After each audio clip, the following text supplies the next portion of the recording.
अगर आप भी चाहते हैं राजीव रॉक्स के ऑडियो और वीडियो सबसे पहले आप तक पहुंचे, तो लाल बटन को दबाकर चैनल को सब्सक्राइब जरूर करें और साथ में बेल आइकन को दबाना ना भूलें। Presented by SK Music Supal। Hello hello, आवाज ना आ भैया।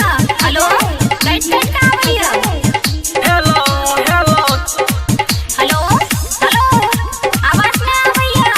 हेलो लाइट का भैया। हेलो हेलो के मोगिया की भेलो। हेलो हेलो हेलो के मोगिया की भेलो।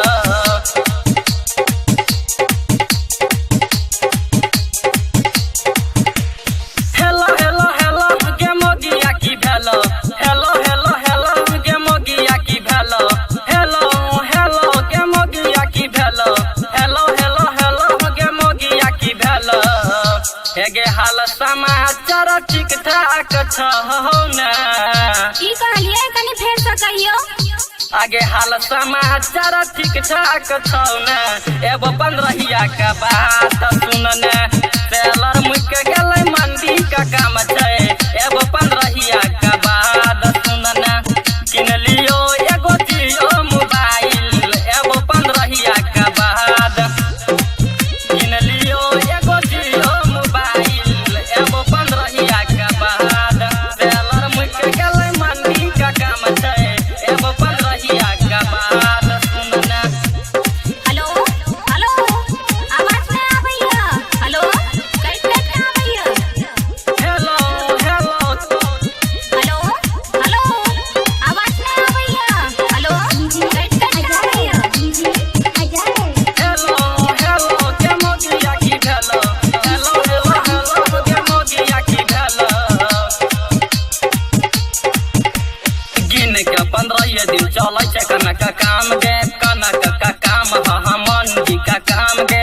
गिन के 15 दिन चलै छै कनक काम गे। कनक का काम ह मंडी का काम गे। ओकर बाद त घरे बैठे करबै आराम गे। करबै आराम करबो प्यार सुबह शाम गे। दिन में नहीं करी है मिस कॉल ठेकेदार बिगड़तै। आ हेलो हेलो हेलो आवाज कट गेलो। फेरो से है बोले कनाम की भेलो। आ हेगे हाल समाचार ठीक ठाक छौ ना? की कहलिए कनी फेर से बोलियो। आगे हाल समाचार ठीक ठाक छौ ना? एगो 15 के बाद सुन ना। एगो ले लिया जियो मोबाइल। एगो 15 के बाद हेलो हेलो, आवाज ना आ भैया। हेलो हेलो हेलो के मोगिया की भेलो। हेलो हेलो हेलो के मोगिया की भेलो।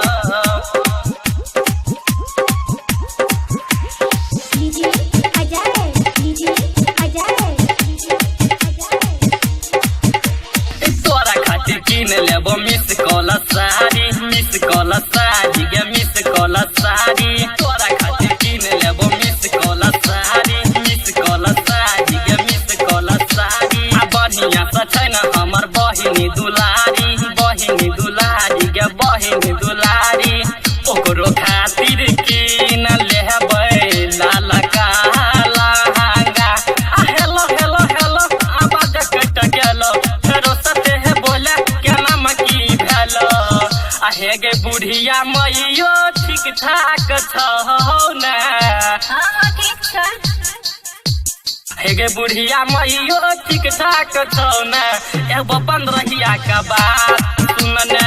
ले लियो एगो हम मोबाइल। एगो 15 के बाद हेलो हेलो, आवाज ना आ भैया। Hello hello hello hello hello, आवाज ना आ भैया। हेलो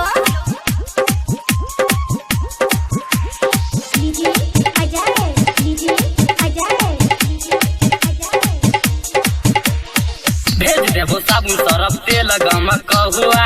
तेल गम कहुआ गे तेल गम कहुआ। भेज देबो साबुन सरफ तेल गम कहुआ। तेल गम कहुआ गे तेल गम कहुआ। काले घर जाई तो हो नहरे सब बहुआ।